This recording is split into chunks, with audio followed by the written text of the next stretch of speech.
ಹಿಂದಿನ ದಿನ ಸೀರಿಯಲ್ ಮುಗಿಸ್ಕೊಂಡು ಮನೆಗೆ ಬಂದು ಮಲಗಿದ್ದೀನಿ, ಬೆಳಗ್ಗೆ ಎದ್ದು ಹೇಳ್ತೀನಿ, ಮ್ಯಾನೇಜರ್ ಮಿಸ್ ಕಾಲ್. ಏನು ಕಾಲ್ ಮಾಡಿದೆ, ನಾಳೆ ಶೂಟಿಂಗ್ ಬಗ್ಗೆ ಇರೋಕ್ಕೆ ಹೇಳಿ ಸರ್. ಸರ್ ಅದು ಹೀರೋ ಚೇಂಜ್ ಆಗಿದೆ ಸರ್, ಇವತ್ತಿಂದನೇ ಶೂಟ್ ಅವ್ರದ್ದು, ಸೊ ನಿಮ್ಮದು ಕ್ಯಾರೆಕ್ಟರ್ ಇರಲ್ಲ ಇನ್ನು. ಅವತ್ತೇ ಡಿಸೈಡ್ ಮಾಡಿದೆ, ಕಿರುತೆರೆಗೆ ಹೀರೋ ಅವಶ್ಯಕತೆ ಇಲ್ಲ, ನನ್ನ ಒಂದು ಕ್ಯಾರೆಕ್ಟರ್ಗೆ ಹೀರೋ ಅವಶ್ಯಕತೆ ಇಲ್ಲ. ನಾನು ಕೇಳ್ಪಟ್ಟಿರೋ ಪ್ರಕಾರ ಆರ್ಟಿಸ್ಟ್ಗಳು ಯಾರು ಬೇಕು ಅನ್ನೋದನ್ನು ಚಾನಲ್ ಡಿಸೈಡ್ ಮಾಡುತ್ತೆ ಅಂತ. ಮೆಜಾರಿಟಿ ಆರ್ಟಿಸ್ಟ್ಗಳು. ಅಗ್ನಿಸಾಕ್ಷಿಯಲ್ಲಿ ನಿಮ್ಮ ಕ್ಯಾರೆಕ್ಟರ್ ಬಂದಾಗ ಒಂದು ಪಾರ್ಟ್ ಆಫ್ ಟೈಮ್ ಅಲ್ಲಿ ನೀವು ಕೂಡ ಲೀಡ್ ಅನ್ನುವಂತ ಫೀಲ್ ಬರೋಕ್ ಸ್ಟಾರ್ಟ್ ಆಯ್ತು. ವಿಜಯ್ ಅವರು ಆದ್ಮೇಲೆ ನಿಮ್ದು ಕ್ಯಾರೆಕ್ಟರ್ ಲೀಡ್ ಅಂತ ಬರೋಕ್ ಸ್ಟಾರ್ಟ್ ಆಯ್ತು. ಇವಾಗ ಸೇಮ್ ಇದ್ರಲ್ಲೂ ಕೂಡ ಹಂಗೆ ಆಗ್ತಾ ಇದೆ. ಯಾವ್ದ್ರಲ್ಲಿ ಭಾಗ್ಯಲಕ್ಷ್ಮಿಲೂ ಕೂಡ ಹಂಗೆ ಆಗ್ತಾ ಇದೆ. ಲೀಡ್ ಅಲ್ಲಿ ಬರ್ತಾ ಇದ್ದೀರಾ, ಲೀಡ್ ರೋಲ್ ಅಲ್ಲಿ ಮಾಡ್ತಾ ಇದ್ದೀರಾ ಅನ್ನೋ ಫೀಲ್ ಇದೆ. ಬಟ್ ನೀವು 15 ವರ್ಷದಿಂದ ಇಂಡಸ್ಟ್ರಿಯಲ್ಲಿ ಇದ್ದೀರಾ, ಸುಮಾರು ಸೀರಿಯಲ್ಗಳನ್ನು ಮಾಡಿದ್ದೀರಾ, ಪೋಷಕ ಪಾತ್ರನೂ ಮಾಡಿದ್ದೀರಾ, ಗೆಸ್ಟ್ ಅಪಿಯರೆನ್ಸ್ ಕೊಟ್ಟಿದ್ದೀರಾ, ಇದೆಲ್ಲದರ ವಿಲನ್ ಕ್ಯಾರೆಕ್ಟರ್ ಮಾಡಿದ್ದೀರಾ. ಇದೆಲ್ಲದರ ಮಧ್ಯೆ ಒಂದು ಲೀಡ್ ರೋಲ್ ನಿಮಗೆ ಸಿಗ್ಬೇಕಿತ್ತು ಅಂತ ಅನ್ಸಲ್ಲ? ಮಾಡಿದೆ, ಅದು ದೊಡ್ಡ ಸೀರಿಯಲ್ಲೇ ಮಾಡಿದೆ, ನಂದಿನಿ ಅಂತ ಒಂದು ದೊಡ್ಡ ಸೀರಿಯಲ್. ಅವತ್ತೇ ಡಿಸೈಡ್ ಮಾಡಿದೆ, ಕಿರುತೆರೆಗೆ ಹೀರೋ ಅವಶ್ಯಕತೆ ಇಲ್ಲ, ನನ್ನ ಒಂದು ಕ್ಯಾರೆಕ್ಟರ್ಗೆ ಹೀರೋ ಅವಶ್ಯಕತೆ ಇಲ್ಲ. ಯಾಕೆ ಆ ಥರದ್ದೇನಾಯ್ತು? ನಂದಿನಿ ಅನ್ನೋ ಸೀರಿಯಲ್ ಮಾಡಿದಾಗ ತಕದಿಮಿತ ಅಂತ ಒಂದು ಶೋ ಮಾಡ್ತಾ ಇದ್ದೆ, ಡ್ಯಾನ್ಸ್ ಶೋ, ಅಗ್ನಿಸಾಕ್ಷಿ ನಡೀತಾ ಇತ್ತು. ತಕದಿಮಿತ ಶೋ ಮಾಡ್ಬೇಕಾದ್ರೆ obviously dance complete weight loss ಆಗ್ಬಿಟ್ಟಿದ್ದೆ, ಅನ್ಹೆಲ್ದಿಯಾಗಿ ಕಾಣಿಸ್ತಿದ್ದೆ. ಸೇಮ್ ಫಸ್ಟ್ ಅಗ್ನಿಸಾಕ್ಷಿ ಹಿಂಗಿದ್ದೆ, ಹಿಂಗಾಗೋಗಿತ್ತು, ಬಟ್ ಗಡ್ಡ ಮಿಸೆ ಇತ್ತು. ಏನಾಯ್ತು, 3 ತಿಂಗಳು ಕೆಲಸ ಮಾಡಿದೆ, ಸಕ್ಕದಾಗಿ ರೆಸ್ಪಾನ್ಸ್ ಬಂತು. ನಿಮ್ಗೆ end of the day response, TRP ತಾನೇ ಇಂಪಾರ್ಟೆಂಟ್, ಅದು ಬರ್ತಿದೆ ತಾನೆ. ಅದು ಏನು ಅಂತಂದ್ರೆ ಪ್ಯಾನ್ ಇಂಡಿಯಾ ಸೀರಿಯಲ್ ಅದು. ಕನ್ನಡ, ತೆಲುಗು, ಮಲಯಾಳಂ, ತಮಿಳ್, ಬೆಂಗಾಲಿ, ಈಗ ಹಿಂದಿಲೂ ಬಂದಿದೆ. ಅಷ್ಟು ದೊಡ್ಡ ಸೀರಿಯಲ್. ಹಿಂದಿನ ದಿನ ಸೀರಿಯಲ್ ಮುಗಿಸ್ಕೊಂಡು ಮನೆಗೆ ಬಂದು ಮಲಗಿದ್ದೀನಿ, ಬೆಳಗ್ಗೆ ಎದ್ದು ಹೇಳ್ತೀನಿ, ಮ್ಯಾನೇಜರ್ ಮಿಸ್ ಕಾಲ್. ಏನು ಕಾಲ್ ಮಾಡಿದೆ, ನಾಳೆ ಶೂಟಿಂಗ್ ಬಗ್ಗೆ ಇರೋಕ್ಕೆ ಹೇಳಿ ಸರ್. ಸರ್ ಅದು ಹೀರೋ ಚೇಂಜ್ ಆಗಿದೆ ಸರ್, ಇವತ್ತಿಂದನೇ ಶೂಟ್ ಅವ್ರದ್ದು, ಸೊ ನಿಮ್ಮದು ಕ್ಯಾರೆಕ್ಟರ್ ಇರಲ್ಲ ಇನ್ನು. ಹೌದಾ, ಪೇಮೆಂಟ್ ಯಾವಾಗ ಬರುತ್ತೆ ಹೇಳಿ, ಕಟ್ ಮಾಡಿ. ಅಷ್ಟು ಹೆಂಗೆ ಡೈರೆಕ್ಟ್ ಆಗಿ ಓಕೆ ಹೇಳಲೇಬೇಕು, ಬಟ್ ಆ ಥರ ಹೆಂಗ್ ಡಿಸಿಷನ್ ಹೆಂಗ್ ತಗೊಳ್ತಾರೆ ಅಂತ. ಒಬ್ಬ ಹೀರೋನ ರೀಪ್ಲೇಸ್ ಮಾಡಿ, ಅಂದ್ರೆ ನಾನೊಬ್ಬ ಹೀರೋ ಆಗಿ ರೀಪ್ಲೇಸ್ ಮಾಡಿ ಇಮಿಡಿಯೇಟ್ ಅದು ಶೂಟಿಂಗ್ ಹೋಗಿದ್ದಾರೆ ಅಂದ್ರೆ ಇದ್ರ ಹಿಂದೆ ಎಷ್ಟು ಪ್ರೊಸೀಜರ್ಸ್ ನಡೆದಿದೆ. ಅವ್ರನ್ನ ಕಾಂಟ್ಯಾಕ್ಟ್ ಮಾಡೋದು, ಅವ್ರದ್ದು ಸ್ಕ್ರೀನ್ ಟೆಸ್ಟ್ ತಗೊಳ್ಳೋದು, ಯಾವ ಗ್ಯಾಪ್ ಅಲ್ಲಿ ಆಯ್ತಿದ್ದು.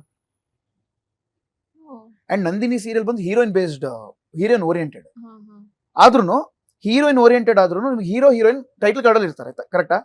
ನಾನು ಕೇಳ್ತಾ ಇದ್ದೆ, ಯಾಕಿಲ್ಲ ಯಾಕಿಲ್ಲ ಯಾಕಿಲ್ಲ ಅಂತ ಕೇಳ್ತಾ ಇದ್ದೆ. ಟೈಟಲ್ ಕಾರ್ಡ್ ಅಲ್ಲೂ ನಿಮ್ಮ ಬಂದಿರ್ಲಿಲ್ಲ, ಯಾಕಿಲ್ಲ.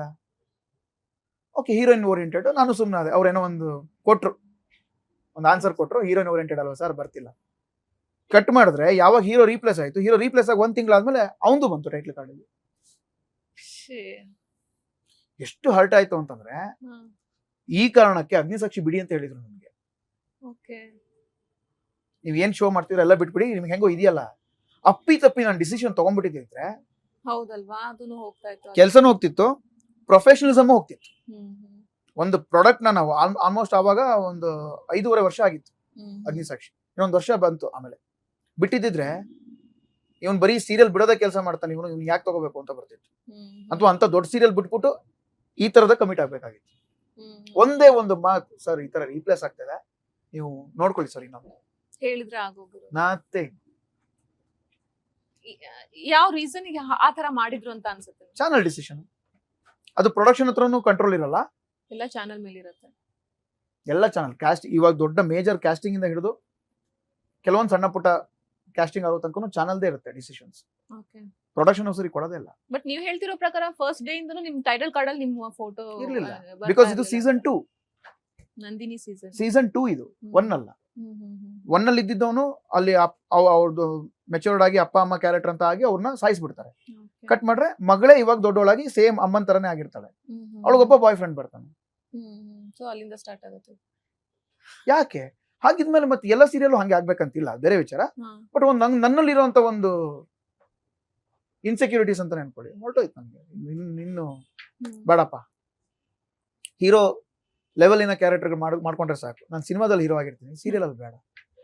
ಸೊ ಅದೆಷ್ಟು ಐ ಮೀನ್ ಓಕೆ ನೀವು ಅದನ್ನ ಪಾಸಿಟಿವ್ ಆಗಿ ತಗೊಂಡ್ರಿ, ಒಂದ್ ಸ್ವಲ್ಪ ಹರ್ಟ್ ಆಯ್ತು, ಬಟ್ ಆರ್ಟಿಸ್ಟ್ ಗಳಿಗೆ ಅದೊಂಥರ ಡ್ರಾಬ್ಯಾಕ್ ಅಲ್ವಾ, ಈ ತರ ಗೊತ್ತಿಲ್ದೇನೆ ಆ ತರ ಯಾಕೆ ಸಡನ್ ಆಗಿ ರೀಪ್ಲೇಸ್ ಆದ್ರು, ಅದಕ್ಕೆ ಹಲವಾರು ಕ್ವಶನ್ಸ್ ಬರುತ್ತೆ, ಅದಕ್ಕೆ ನಾವು ಆನ್ಸರ್ ಮಾಡ್ಬೇಕಾಗತ್ತೆ. ನಮ್ಗೆ ಆನ್ಸರೇ ಗೊತ್ತಿಲ್ವಲ್ಲ. ಪರ್ಫಾರ್ಮೆನ್ಸ್ ಚೆನ್ನಾಗಿರ್ಲಿಲ್ವಾ, ಸ್ಕ್ರೀನ್ ಅಪಿಯರೆನ್ಸ್ ಚೆನ್ನಾಗಿರ್ಲಿಲ್ವಾ, ವರ್ಕ್ ಆಗ್ತಿರ್ಲಿಲ್ವಾ. ಈಗಲೂ ನನಗೆ ಫೇಸ್ಬುಕ್ ಮತ್ತೆ ಇನ್ಸ್ಟಾದಲ್ಲಿ ಬೆಂಗಾಲಿಂದ ಮೆಸೇಜ್ ಬರುತ್ತೆ, ಯಾಕೆ ಬಿಟ್ರಿ ನೀವು, ನಾನು ಏನ್ ಆನ್ಸರ್ ಮಾಡಿ. ಸೊ ಈ ತರ ರೋಲ್ಗಳು ಚೇಂಜ್ ಆದಾಗ, ಕ್ಯಾರೆಕ್ಟರ್ ಮಾಡ್ತಾ ಇರೋರು ಚೇಂಜ್ ಆದಾಗ, ಆಬ್ವಿಯಸ್ಲಿ ಜನಗಳು ನಿಮ್ಮನ್ನ ನೋಡ್ತಾ ಇರ್ತಾರೆ ಆ ಒಂದು ಪಾರ್ಟ್ ಅಲ್ಲಿ. ನಿಮ್ಮನ್ನ ಬಿಟ್ಟು ಬೇರೆಯವ್ರು ಬಂದಾಗ ಅಲ್ಲಿ ಎಲ್ಲೋ ಒಂದ್ ಕಡೆ ಸೀರಿಯಲ್ ಕೂಡ ಕುಗ್ಗುವಂತ ಚಾನ್ಸಸ್ ಜಾಸ್ತಿ ಇರುತ್ತೆ. ಅದ್ರದ್ದು TRP ಕಡಿಮೆ ಆಗುವಂತ ಚಾನ್ಸಸ್ ಇರುತ್ತೆ. ಹೇಳ್ದೆ ಕೇಳ್ದೆ ಈ ತರ ಚೇಂಜ್ ಮಾಡಿದಾಗ ನಿಮ್ಗೂ ಕೂಡ ಅದು ಡ್ರಾಬ್ಯಾಕ್ ಆಗುತ್ತೆ. ಎಲ್ಲೋ ಒಂದ್ ಕಡೆ ಇಂಪ್ಯಾಕ್ಟ್ ಆಗೋದು ಸೀರಿಯಲ್ ಇಂಪ್ಯಾಕ್ಟ್ ಆಗುತ್ತೆ. ಹೌದು. ಸೊ ಆ ತರದ್ದೇನು ಯೋಚನೆ ಮಾಡೋದಿಲ್ವಾ ಜನಗಳು? ಪ್ರೊಡಕ್ಷನ್ ಹೌಸ್ ಅವರಿಗೆ ಚಾನಲ್ ಅವ್ರು ಏನ್ ಹೇಳ್ತಾರೆ ಅಷ್ಟು ಮಾತ್ರ ಅವ್ರು ಮಾಡ್ಕೊಂಡು ಹೋಗ್ತಾ ಇರ್ತಾರೆ. ಮುಂಚೆ ಇತ್ತು, ಅವ್ರು ಏನೇ ಕೊಟ್ಟರು ಚಾನಲ್ ಅವ್ರು ತಗೋತಾ ಇದ್ರು. ಇವಾಗ ಅದಿಲ್ಲ, ಎಲ್ಲ ಕಂಟ್ರೋಲ್ ಚಾನಲ್ಲೇ ಮಾಡೋದು. ನಾನ್ ಕೇಳ್ಪಟ್ಟಿರೋ ಪ್ರಕಾರ ಆರ್ಟಿಸ್ಟ್ ಗಳು ಯಾರು ಬೇಕು ಅನ್ನೋದನ್ನು ಚಾನಲ್ ಡಿಸೈಡ್ ಮಾಡುತ್ತೆ ಅಂತ. ಮೆಜಾರಿಟಿ ಆರ್ಟಿಸ್ಟ್ಗಳು ಅಲ್ವಾ, lead, second lead, third lead, ಮನೆ ಕೆಲಸದವಂದು ಕೂಡ ಕೆಲವೊಂದ್ಸಲ ಅವರೇ ಡಿಸೈಡ್ ಮಾಡ್ತಾರೆ.